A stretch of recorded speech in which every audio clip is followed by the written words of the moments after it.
일상 속에서 누구나 겪을 수 있는 응급 상황. 누구도 예외일 수는 없습니다. 바로 이럴 때 필요한 것이 알아두면 유용한 응급처치 요령인데요. 과연 우리는 생활 속에서 일어나는 응급 상황에 대해서 얼마나 정확하게 대처할 수 있을까요? 응급 상황에 따른 올바른 응급처치는 나 하나로 또 한 명의 생명을 구하는 소중한 선행이 될 수도 있습니다.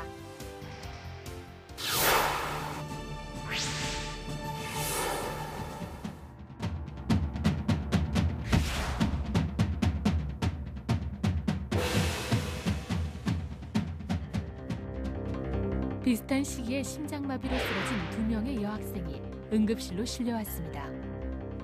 선천성 심근 비후증 환자 15살 김양. 학교 운동장에서 쓰러진 후 15분 만에 병원으로 이송돼 심폐소생술을 받았지만 이미 뇌손상이 된 후였고 결국 며칠 뒤 사망하게 됩니다. 같은 병으로 심장마비를 일으켰던 15살 이양. 심장마비로 쓰러진 즉시 체육교사와 양호교사로부터 심폐소생술을 받은 결과 병원에서 전문 치료를 받은 후 정상적인 생활로 돌아올 수 있었습니다. 심폐소생술을 받지 못했던 김양, 그리고 심폐소생술을 받았던 이양. 순간의 차이가 두 소녀의 운명을 갈라놓은 것입니다.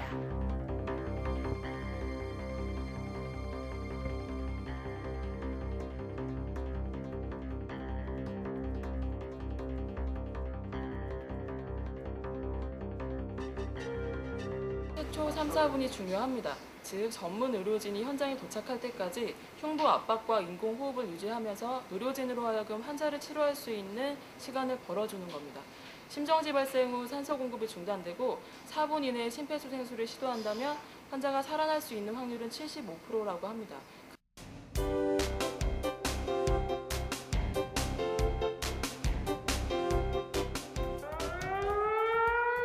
현재 시각 우리나라 전역에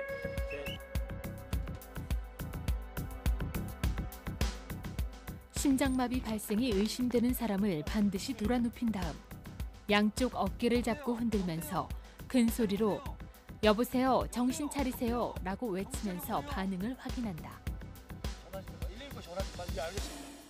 의식이 없는 것이 확인되면 즉시 큰 소리로 주변 사람에게 도움을 요청하고 혼자일 경우 119 신고 후 심폐소생술을 시행한다. 먼저 심폐소생술을 시행하기 위해서는 딱딱하고 평평한 바닥에 환자를 똑바로 눕히고 편안한 자세를 유지한다.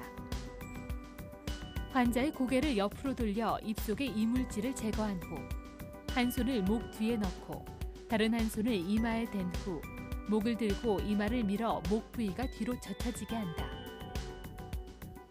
호흡을 확인하는 방법은 기도를 잘 유지한 상태에서 자신의 귀를 환자의 입과 코 근처에 대고 숨 쉬는 소리가 들리는지 확인하며 눈으로 가슴을 살펴보면서 가슴이 오르내리는지 관찰한다.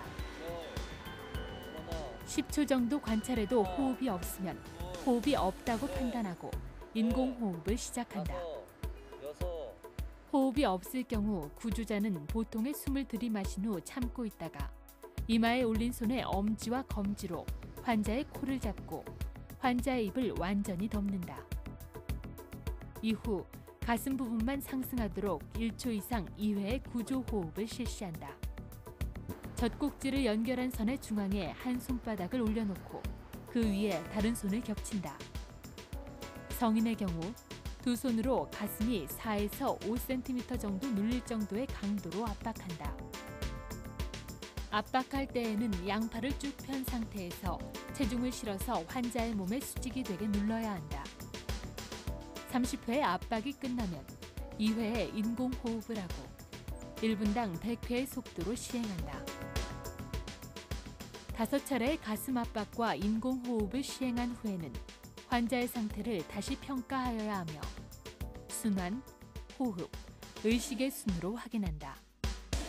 심장이 뛰지 않는 경우 심폐소생술을 계속하고 심장은 뛰지만 호흡이 없으면 인공호흡만 계속한다.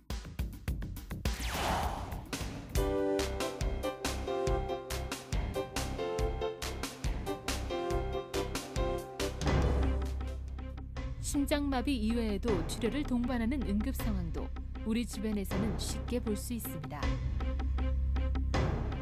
출혈의 경우 무엇보다 지혈이 가장 우선적이고 중요합니다. 우선 처치자는 감염으로부터 보호받기 위해 의료용 장갑을 이용해야 하며 의료용 장갑이 없으면 거즈를 몇 장 겹치거나 비닐랩, 비닐봉지, 그 밖에 방수되는 물질 등을 사용하거나 부상자가 스스로 상처 부위를 직접 압박하게 할 수도 있습니다. 옷을 벗기거나 잘라서 상처 부위를 드러내어 출혈이 되는 곳을 찾아야 하며 이때 부득이한 경우 외에는 맨손으로 상처 부위를 만져서는 안 됩니다. 또 눈의 상처나 두개 골절의 경우엔 직접 압박을 하지 않습니다. 소독한 거즈나 깨끗한 천으로 상처 부위를 완전히 덮고 손가락이나 손바닥으로 직접 압박을 하고 출혈 부위에 압박을 가하되 너무 약하게 누르지 말고 같은 힘으로 계속하여 압박해야 합니다. 또한 지혈에 사용된 드레싱은 제거하지 않고 새 드레싱을 그 위에 다시 덮어 사용해야 합니다. 이후 10분 이내에 출혈이 멈추지 않는다면 압박의 강도가 약했거나 압박 부위가 잘못된 것이므로 압박 부위를 넓히고 강도를 더 세게 하여 다시 10분 동안 압박해야 합니다. 팔이나 다리에서 출혈이 있을 경우 압박을 가하면서 동시에 상처 부위를 심장보다 높게 들어올려 혈액의 흐름을 줄이는 것도 방법입니다.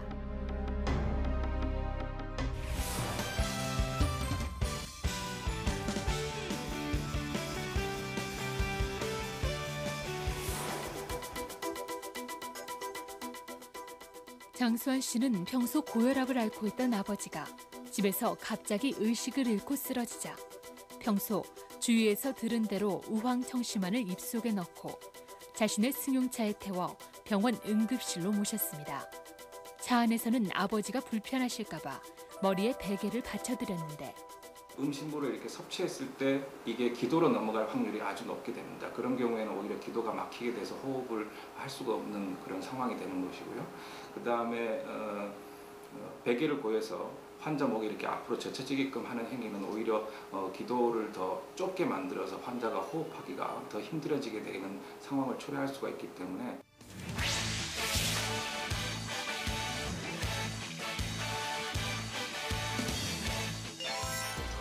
일반적으로 쇼크는 심장마비, 과다출혈, 약물 과다 복용에 의한 혈관의 확장 등으로 일어나며 이때 의료진이 도착할 때까지 환자의 유형에 맞는 바른 자세를 취해줘야 환자의 상태가 악화되는 것을 막을 수 있습니다.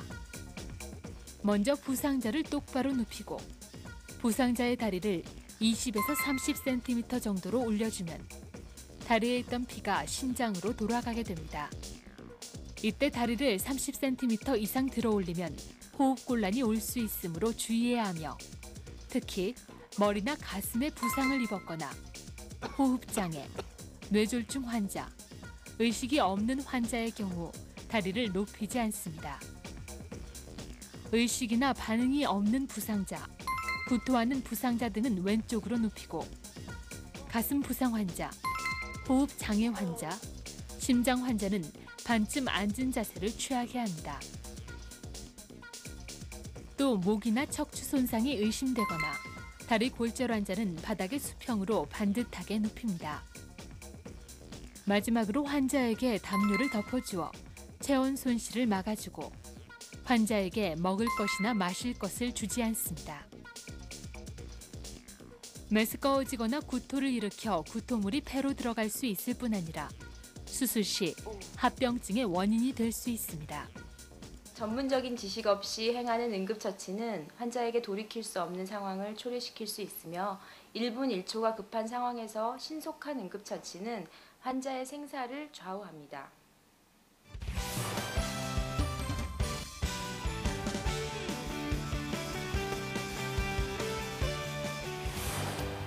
응급처치는 일반적으로 타인에게 실시하는 것이지만 상대가 본인이나 가족인 경우에는 곧 자신을 위한 일이 됩니다.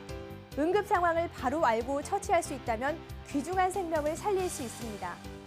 그러나 잘못된 응급처치는 환자의 생명을 오히려 앗아갈 수 있는 돌이킬 수 없는 실수가 될 수도 있는데요. 응급처치, 바르게 아는 것이 힘입니다.